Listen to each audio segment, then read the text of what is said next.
Is Elias Pettersson ever coming back? I'm not talking about the guy who scores 70 points and plays solid defense. I'm talking about the electric version. The player who drove play, dominated the highlights, and put up 102 points just merely 3 seasons ago. Right now, he's on pace for 57 points. That would be his third off year in a row. Feels like the century mark is really just a fading memory at this point. But has anyone ever fallen this far for this long and actually climbed back to the top? I did the math, and the history books have a very specific answer for Canuck fans. To find a match for Pettersson, we need a specific profile, a player who hit 100 points, suffered at least a 3-season dip, and then somehow found that 100-point magic once again. The short answer, it has happened before. The long answer, it's incredibly rare, and it usually requires a massive change in circumstances. People forget just how rare 100-point seasons actually are. Petey did it at 24 years old. Since then, it's been a continuous 3-season dip. To find a true comparison, we can't just look at the guys who got hurt. We have to look for the authentic bounce back players who hit 100, went 3+ years without it, and then somehow found that magic again. We're going to walk through the list chronologically, but pay attention to the context, because that's where the truth about Pettersson lies. First up, we have none other than gentleman Gene Rattel, who is our first legit example, who had 109 points in 1972.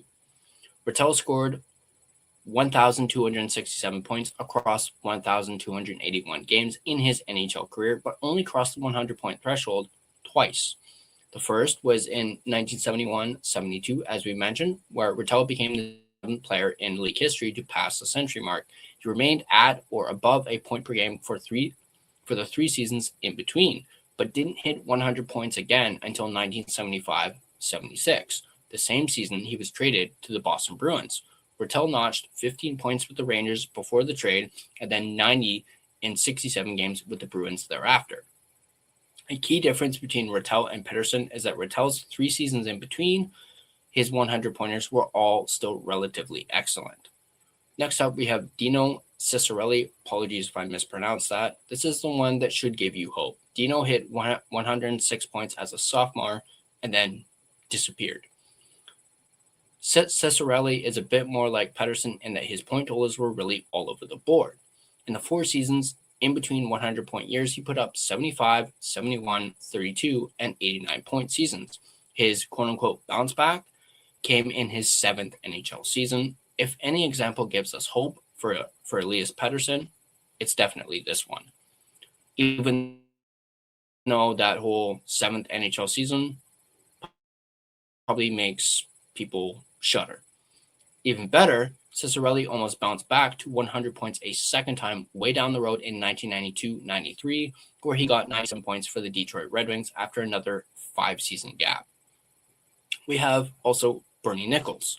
People bring him up, but let's be real. Nicholls hit 150 points because he played with Wayne Gretzky. Of course, the next season, Nicholls himself was traded to the New York Rangers, and he never even broke 80 points again. This was, for all intents and purposes, a purely Gretzky-induced comeback. So unless we're trading for a McDavid-like player to play with Pettersson, this just isn't the blueprint. We also have Doug Gilmour. This is the most comparable situation. Gilmour broke out early, dipped for 5 years while moving from St. Louis to Calgary, and then would resurge, hitting 127 points after being traded to the Toronto Maple Leafs. It took a massive change in scenery and role, but it still happened. Is Petey being quote-unquote stifled by the current Canucks system, or is it the roster that is surrounding him? We also have Joe Sakic as an example, who hit 100-plus points years apart, including once at age 37. This proves that elite talent doesn't just evaporate. It can be reclaimed if the player adapts their game. This is really just a case of a true superstar who occasionally elevated his game even further above his already great baseline on a few different occasions. However, and doesn't truly compare at all to what Pettersson has been working through. We also have Jaromir Jagr as an example. Here we get back into the examples that require additional context. Through this one, though, is still somewhat legitimate. Jagr put up his 4th 100-point campaign for the Penguins in 2000-2001 before being traded to the Washington Capitals, where he slumped by his own lofty standards for 2.5 seasons. A trade in 2003-2004 to New York seemed to spark Jagr again, But then the lockout wiped out the 2004-2005 season, and so Jágr played in Czechia and Russia for the duration of that. When he and the NHL returned in 2005-2006, Jágr posted his last 100-point season with 123 points in 82 games. Many credit the lockout and the time spent overseas, which rejuvenated Jágr's game. And he seemed to agree himself, because after 3 more seasons in the NHL, he went to the KHL for 3 more seasons before returning to the NHL in 2011.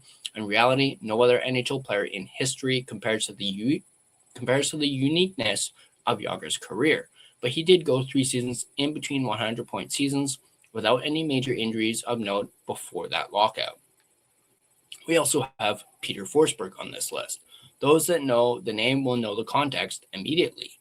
Forsberg was one of the greatest talents to ever play the game, but his career was absolutely besieged by various injuries. He only ever hit 100 points twice, 6 full seasons apart, but that was a result of those 2 seasons being 2 of his only relatively healthy seasons. Forsberg put up 116 points in the 1995-96 season as an NHL sophomore and also won the Stanley Cup. He hit 90 points twice in the interim, but did not hit the century mark again until 2002-2003, where he got 106 points a year after missing the entire regular season. Pettersson has had injuries of his own, but they absolutely pale in comparison to what Forsberg endured over the years. The 2 situations really aren't comparable as a result, especially since Forsberg was regularly putting up 20-plus points, playoff runs during that interim as well. Some might argue and say that, Kucherov did it, Crosby did it, but context matters. Kucherov's dip was a global pandemic and a missed year due to surgery. Crosby's was concussions and lockouts. When they were on the ice, they were always at a 100-point pace. Petey is healthy, he's playing. This is a performance recovery, not a medical one. That makes his path back much, much harder. History says yes, but the odds are slim. For every Doug Gilmour who finds a second peak, there were dozens of stars who hit 100 once and never see it again. Perfect example was Bernie Nichols. Petey is carrying a heavy defensive load, but at $11.6 million, reliable isn't enough. He needs to find that electric gear. Whether that happens in Vancouver or requires a Gilmour-style move is the biggest question facing this management group right now. Is the $11 million contract the problem, or is it the lack of help? A lot of Canuck fans have, asked this over the years. That has obviously been brought up. Is it the line mates? Does he need better line mates? We've all been through all that. We've all wondered that. But is that really the excuse anymore? Is it just Pettersson himself? But I'm going to know what you guys think. Let me know in the comments section down below. I'd like to end this by thanking the sponsors of this video, starting off with none other than DraftKings Sportsbook, which is an official sports betting partner of the NHL. The secret is out. With millions of younger-looking customers across the country, Plexiderm is one of the most highly sought-after products on the market. It visibly shrinks under-eye bags and smooths out crow's feet in minutes, and the effects last up to 10 hours. Influencers love it, magazines feature it, and people just can't get enough of it. As a matter of fact, Elle Magazine gave it an Editor's Choice Award as Best Instant Wrinkle Filler for 2025. In as little as 10 minutes, Plexiderm reduces the appearance of fine lines, wrinkles, and those dreaded under-eye bags. So yes, you can look years younger in minutes, and the effects last for hours. No surgery, no gimmicks, just results. The best news, you can try Plexiderm for only $14.95. Plus, get free shipping. Don't wait. Order Plexiderm today. Visit plexiderm.com/special. That's plexiderm.com/special. Paid for by Sheer Science. DraftKings Sportsbook, an official sports betting partner of the NHL, is built for the fastest game on ice. With player props and live betting, every shift, every shot, every save gives you options to get in on the game with DraftKings Sportsbook. New customers bet just $5, and if your bet wins, you get $300 in bonus bets instantly. Download the DraftKings Sportsbook app and use code THPN, that's code THPN, to turn $5 into $300 in bonus bets if your bet wins. In partnership with DraftKings, the crown is yours. Gambling problem? Call 1-800-GAMBLER. In New York, call 877-8 HOPE-NY or text HOPE-NY. In Connecticut, call 888-789-7777 or visit ccpg.org. On behalf of Boot Hill Casino in Kansas, wager tax pass-through may apply in Illinois, 21 plus in most states, void in Ontario, restrictions apply. Bet must win to receive bonus bets, which will expire in 7 days. Minimum odds required. For additional terms and responsible gaming resources, see dkng.co/audio. This is a limited time offer. Copyright 2026 NHL, all rights reserved.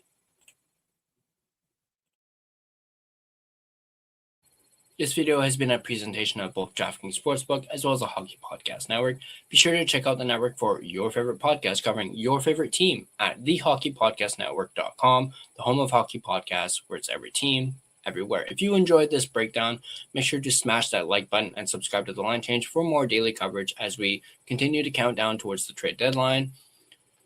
Also, be sure to turn on that notification bell so you don't miss more in-depth analysis of your Vancouver Canucks. Once again, drop your comments down below. Thanks for tuning in, and I'll catch you guys on the next Line Change.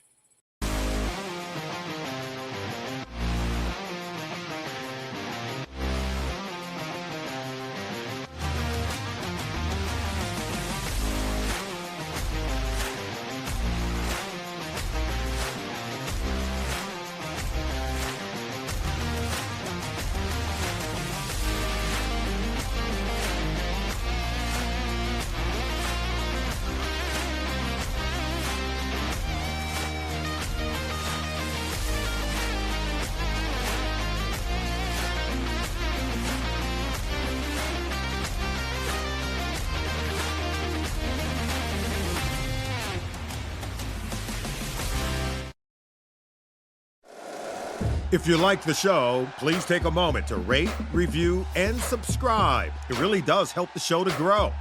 Thank you for listening.